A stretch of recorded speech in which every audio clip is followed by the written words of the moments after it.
E aí, turma, tudo bem com vocês? Olha, eu vou esquematizar aqui no quadro o diagnóstico diferencial das principais hepatopatias em gatos, tá? A gente vai falar rapidinho, tá? Sobre colangite neutrofílica, colangite linfocítica e a lipidose hepática, que são as três mais comuns hepatopatias no gato. Então, assim, eu coloquei aqui nesse quadro aqui, tá? Nessa coluna, primeira coluna, sinais, hemograma, bioquímico, ultrassom, citologia e biópsia. Antes disso, turma, eu vou pedir para vocês dar uma curtida aí. Segue o nosso canal, curta esse vídeo, tá? Até o final vocês vão aprender bastante, né, nesse diagnóstico diferencial aqui, tá? Vai ajudar bastante a gente. Então é o seguinte, ó, vamos lá, o que é mais comum, tá? O que é a nata da nata, tá? Do passo a passo do diagnóstico aqui das hepatopatias em gatos. Vamos lá, colangite neutrofílica, linfocítica, lipidose. Se a gente fala de sinais clínicos, são bem parecidos, sinais clínicos são bem parecidos à hepatopatia. Então aqui a gente vai colocar, a gente vai repetir aqui, tá? Anorexia. Vamos aqui no que é o mais comum, né? Vômitos, apatia, tá? Alguns pacientes podem vir com dor abdominal, né? Algia abdominal. E aqui eu vou colocar também icterícia, tá? A linfocítica, a gente vai repetir isso aqui, tá? Então, anorexia,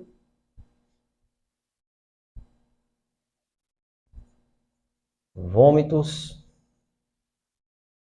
apatia, pode vir do abdominal. Isso vai acontecer principalmente se tiver acompanhado de que, turma? De pancreatite, né? A pancreatite ela vai acompanhar muitos gatos que têm hepatopatia, tá? Do abdominal.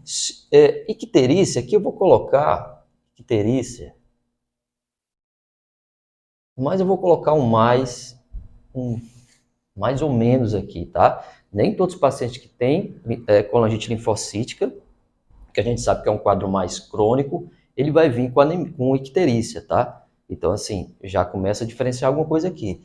Essa icterícia aqui da neutrofílica, a gente pode colocar 3 cruzes aqui, que é muitas vezes mais comum na neutrofílica, a icterícia, do que na linfocítica, certo? Mas quando eu falo de lipidose aqui, o que eu vou colocar? Ó? Anorexia. Então, uma seta bem para cima aqui, vômitos.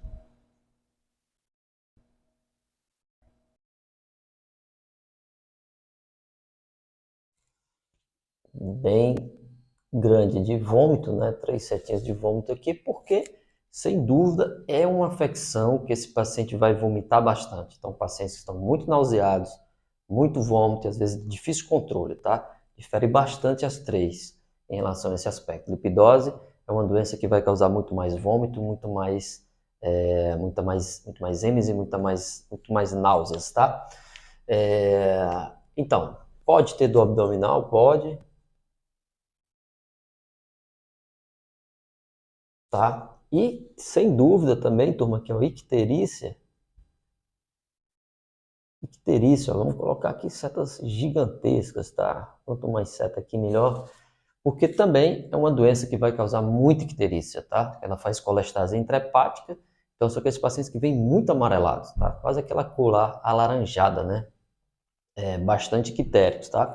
Claro, se tiver, por exemplo, um processo obstrutivo junto com as colangites, né, não é incomum acontecer, como a gente já falou em outros vídeos para vocês, processos obstrutivos de colédoco, né, vesícula, ducto cístico, então, que é chamada obstrução extrabiliar, que pode acompanhar esses quadros de colangite, esse paciente também vai vir muito mais ictérico, tá? Mas, sem dúvida, se a gente comparar as três aqui, a lipidose tem uma tendência maior a causar uma icterícia muito mais grave. Então, a gente vindo aqui para os exames, né? Vamos aqui para o hemograma. Na neutrofílica, tá? Ambas podem ter anemia, principalmente aquela anemia de doença inflamatória. Se a gente for falar do leucograma, colangite neutrofílica, por ela ser, né, de fundo infeccioso, então pode ser que tenha, por exemplo, no leucograma, né, uma leucocitose com a neutrofilia. Tá? Então, leucocitose mais neutrofilia, podendo ter desvio à esquerda. Por quê? Porque é um processo infeccioso, né? É uma infecção bacteriana, mas isso não é regra. Muitos dos pacientes não têm esse leucograma alterado, mas se acontecer, chama atenção. Na linfocítica, então, é muito menos específico, tá? A gente não vai ver, geralmente, essa neutrofilia. Então, pode haver uma leucocitose ou não, tá? Então, mais ou menos. E, por ter um caráter, digamos, mais crônico, pode ter uma anemia, tá? Se a gente for para lipidose hepática, o que é mais comum acontecer? Anemia, tá? Então, anemia, isso é relativamente comum, certo? Também do tipo inflamatório. E também lembrando, a lipidose, por ter uma deficiência, né, proteica, essas hemácias elas podem vir já com uma meia-vida mais curta, tá? Pode ter alterações na membrana da hemácia, chamada poiquilocitose, né? Alteração a mudança na forma da hemácia, tá? Geralmente, leucograma não muda, ok? Se eu falar um pouquinho ainda aqui dentro aqui do hemograma, vamos falar aqui da proteína, tá? Proteína total, geralmente essa proteína vai estar elevada, essa proteína total também é elevada, seja pelo processo inflamatório em si, como também pela desidratação, mas geralmente, se o paciente não estiver muito desidratado na lipidose, essa proteína total, ela não vai estar aumentada, certo? Não vai estar aumentada. E também pela questão que a lipidose geralmente não tem produção de globulinas, então não tem aquela relação albumina-globulina, ela não está alterada, tá? Na linfocítica, essa relação albumina-globulina, geralmente ela vai estar baixa, tá? Na lipidose, a gente não vê isso. Geralmente a gente não vê isso porque geralmente a albumina está normal e também não tem produção de globulina, porque não é uma doença infecciosa, nem é uma doença inflamatória, ok? Aqui também na colagite neutrofílica, essa relação também ela pode, a albumina globulina ela pode baixar, mas é muito mais comum aqui, ó, no tipo linfocítica, ok? Se a gente for aqui bioquímico, aqui é um ponto importante, vamos colocar aqui as enzimas hepáticas mais comuns que a gente faz, ALT, AST, fosfatase alcalina, GGT, certo? O que vai acontecer? Não é regra também, mas há um aumento de ALT, AST, fosfatase nem tanto, GGT nem tanto, tá? Porque não é uma doença de vias biliares extrahepáticas, tá? Mas claro, se tiver processo obstrutivo, isso pode aumentar. Então vamos colocar aqui, há uma tendência sim de aumentar aqui principalmente a LT e a ST, e essas duas ocasionalmente e nem de uma forma não tão grave. Se a gente vier para a linfocítica, aí que às vezes, muitas vezes, alterações discretas, tá? Então anotem aí, turma. Anotem aí, isso é importante, tá? Até o final vocês vão entender direitinho como é que diferencia todas essas doenças. A LT, no caso da linfocítica, geralmente ela vai estar aumentada. A ST nem sempre, tá? Fosfatase, discretamente GGT, geralmente não.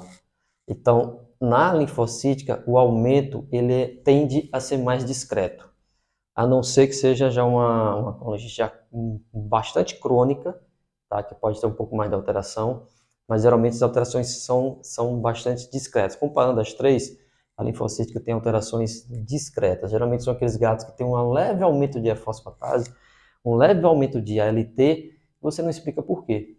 Né? Faz ultrassom, tem alteração que fala para você de agonicidade, que você vai descobrir através de biópsia, tá? Aproveite, turma, curtem o canal, tá?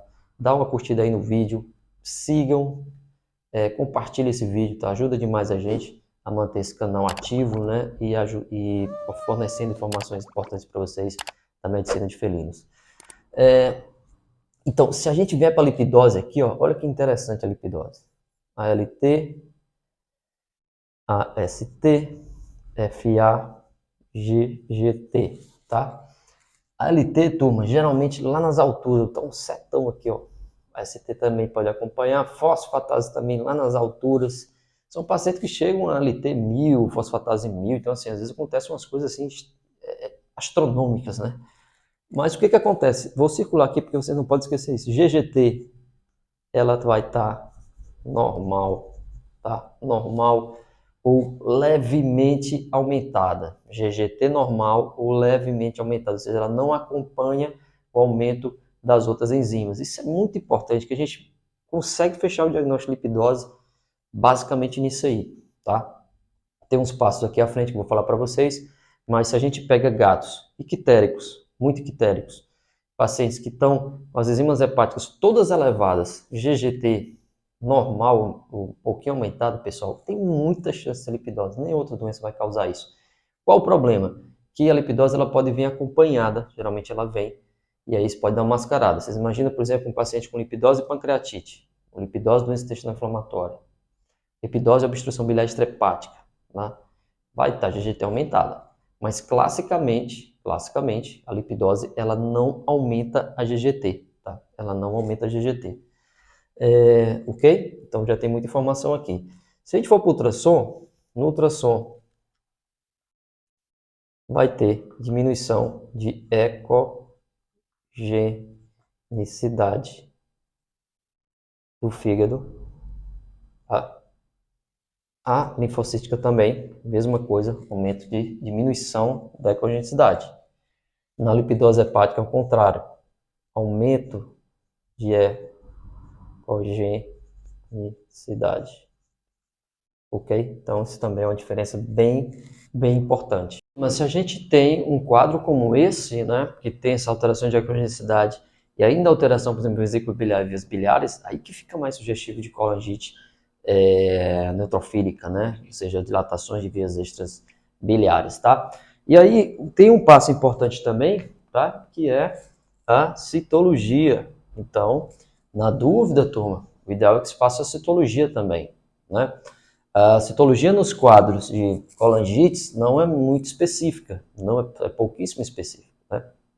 O que a gente pode ver, por exemplo, um infiltrado maior aqui na citologia de neutrófilos, aqui um infiltrado maior de linfócitos.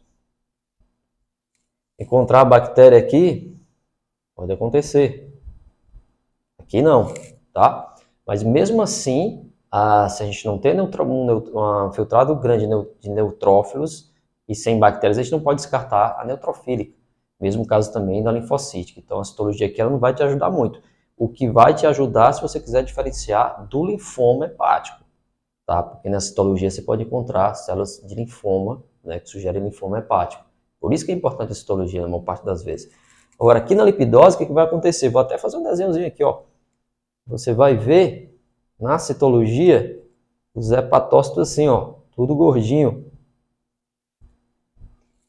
tudo apertado, tudo engurgitado, porque tem muita molécula de gordura aqui, né? Tem muito acúmulo de gordura no citoplasma, certo? E aí você fecha o diagnóstico de lipidose. Então a gente usa bastante nesses casos que a GGT está aumentada junto com todos, mas a gente tem todo o quadro de lipidose, a gente quer fechar. Faz citologia hepática, você consegue fechar a lipidose assim. Então a lipidose não é uma doença difícil de você fechar o diagnóstico. Tá, sobrou aqui a biópsia. A biópsia a gente vai utilizar principalmente para diferenciar essas duas, que aí vai ser o diagnóstico final, tá? Aqui muito infiltrado, né? Muito neutrófilo. E aqui é uma inflamação linfocítica, plasmocítica. E aí você faz a diferenciação dessas duas, justamente com biópsia hepática. A maior parte das hepatopatias, o diagnóstico final é a biópsia, tá? Menos a lipidose. Então eu não preciso chegar até a biópsia hepática para fechar o diagnóstico de lipidose, até que são pacientes muito mais instáveis do que esses dois aqui. Então não precisa fazer biópsia para fechar o diagnóstico de lipidose hepática, tá? Você pode fazer uma investigação maior quando esse paciente curar, digamos assim, tratar a lipidose, e você quer investigar se não tem doença associada aqui, lembrando que geralmente a lipidose ela é secundária, é um processo que vai causar anorexia no nosso paciente ferino, tá, turma? Então é isso, aproveita, segue a gente, tá? Entra aí no canal, curta esse vídeo, compartilha, né? Como já falei a vocês, vai ajudar bastante para a gente manter, né, esse canal ativo e também dando muito mais informações para vocês, tá, turma? Então vai vir muita novidade aí, segue a gente, tá? Muito obrigado. Esse aqui é o quadro de diagnóstico das principais hepatopatias no gato, tá, turma? Até mais.